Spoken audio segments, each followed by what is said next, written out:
অনেক সময় Google play store থেকে কোনো একটা অ্যাপ্লিকেশন ইনস্টল করতে চাইলে সেই অ্যাপ্লিকেশনটা ইনস্টল হতে চায় না এবং কি পেন্ডিং দেখায় ঘুরতে থাকে। সো এই সমস্যাটা যদি আপনার সাথে হয়ে থাকে তাহলে খুব সহজেই সমাধান করে নিতে পারবেন। কিভাবে কি করতে হবে এই বিষয়টা এই ভিডিও থেকে জানতে পারবেন। সো হ্যালো ফ্রেন্ডস, আসসালামু আলাইকুম। This is Rimon from Saiful tech. Okay, প্রথমে আমরা যদি গুগল প্লে স্টোরটা ওপেন করে নেই, এর পরবর্তীতে একটা অ্যাপ্লিকেশন ইনস্টল করার জন্য ট্রাই করি, তাহলে আমরা এখানের মধ্যে দেখতে পারতেছি অ্যাপ্লিকেশনটা ইনস্টল হচ্ছে না, পেন্ডিং দেখাচ্ছে এবং কি এখানে ঘুরতেছে। তো এই সমস্যাটা যদি আপনি নিজেও ফেস করে থাকেন তাহলে আপনি কি করবেন, এখান থেকে ব্যাক চলে আসবেন। ব্যাক আসার পরবর্তীতে আপনার জিমেলের যে প্রোফাইলটা আছে সেই প্রোফাইলের উপর একটা ক্লিক করে দিবেন। এর পরবর্তীতে এখানে একটা অপশন দেখতে পারবেন সেটিংস, এখান থেকে সেটিংসের উপর ক্লিক করে দিবেন। এর পরবর্তীতে আপনি যদি একটু নিচে খেয়াল করেন কিংবা সেকেন্ড নাম্বারে খেয়াল করেন তাহলে দেখতে পারবেন নেটওয়ার্ক প্রেফারেন্স, এখান থেকে নেটওয়ার্ক প্রেফারেন্সের উপর ক্লিক করে দিবেন। সো নেটওয়ার্ক প্রেফারেন্সের উপর ক্লিক করার পরবর্তীতে প্রথমে আপনি দেখতে পারবেন অ্যাপ ডাউনলোড প্রেফারেন্স, আপনি এটার উপরে ক্লিক করে দিবেন। তাহলে এখানের মধ্যে আপনি তিনটা অপশন দেখতে পারবেন।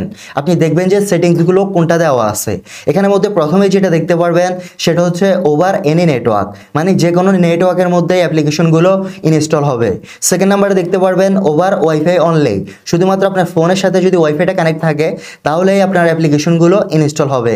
সো আমাদের যেহেতু সেটিংসটা ওয়াইফাইটা দেওয়া আছে এবং কি আমাদের মোবাইলের মধ্যে ডাটা কানেকশন চলতেছে, এই কারণেই অ্যাপ্লিকেশনগুলো ইনস্টল হচ্ছে না। আমরা কি করব, এখান থেকে ওভার এনি নেটওয়ার্ক ক্লিক করে দিব এবং কি এখান থেকে ডান উপরে ক্লিক করে দিব। আপনিও সেমভাবে সেটিংসটা চেঞ্জ করে দিবেন। এর পরবর্তীতে আপনি এখান থেকে ব্যাক এসে যদি অ্যাপ্লিকেশনটা আবারও ক্যান্সেল দিয়ে ইনস্টল দেন তাহলে আপনি দেখতে পারবেন আপনার অ্যাপ্লিকেশনটা ইনস্টল হয়ে যাচ্ছে।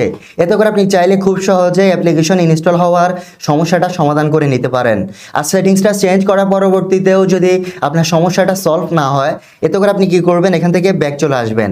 ব্যাক আসার পরবর্তীতে গুগল প্লে স্টোরের অ্যাপ্লিকেশনটা আপনি একটু হোল্ড করে ধরে রাখবেন। হোল্ড করে ধরে রাখার পরবর্তীতে এখানের মধ্যে আপনি একটা অপশন দেখতে পারবেন অ্যাপ ইনফো কিংবা অ্যাপ ইনফরমেশন, আপনি এটার উপরে ক্লিক করে দিবেন। তাহলে অ্যাপ্লিকেশনের ব্যাকগ্রাউন্ডের সেটিংসগুলো আপনি দেখতে পারবেন। এখানের মধ্যে একটা সেটিংস দেখতে পারবেন ইন্টারনাল স্টোরেজ, আপনি এখান থেকে ইন্টারনাল স্টোরেজের উপরে ক্লিক করে দিবেন। এর পরবর্তীতে একটা অপশন দেখতে পারবেন ক্লিয়ার ডাটা এবং কি ক্লিয়ার ক্যাশ, আপনি এখান থেকে যে সেটিংসটাই পান না কেন সেটার উপরে ক্লিক করে দিবেন এবং কি ওকে করে দিবেন। এতে করে গুগল প্লে স্টোরের কোনো সেটিংস যদি আপনি চেঞ্জ করে থাকেন সবগুলো সেটিংস আবারও নতুনের মতো হয়ে যাবে, সব কিছু আগের মতো ঠিক হয়ে যাবে। এবং কি আপনি যদি গুগল প্লে স্টোরে আসেন তাহলে আপনার প্রবলেমটাও সলভ হয়ে যাবে, যে কোনো অ্যাপ্লিকেশন আপনি খুব সহজেই ইনস্টল করতে পারবেন। দ্যাটস ইট ফ্রেন্ডস, এই ভিডিওতে এই পর্যন্তই। ভিডিওটা কেমন হলো, আপনার জন্য কতটুকু হেল্পফুল হলো অবশ্যই কমেন্ট বক্সে লিখে জানাবেন।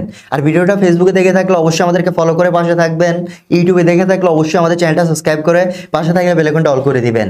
সো ফ্রেন্ডস, ভালো থাকবেন, দেখা হবে নেক্সট ভিডিওতে। আসসালামু আলাইকুম।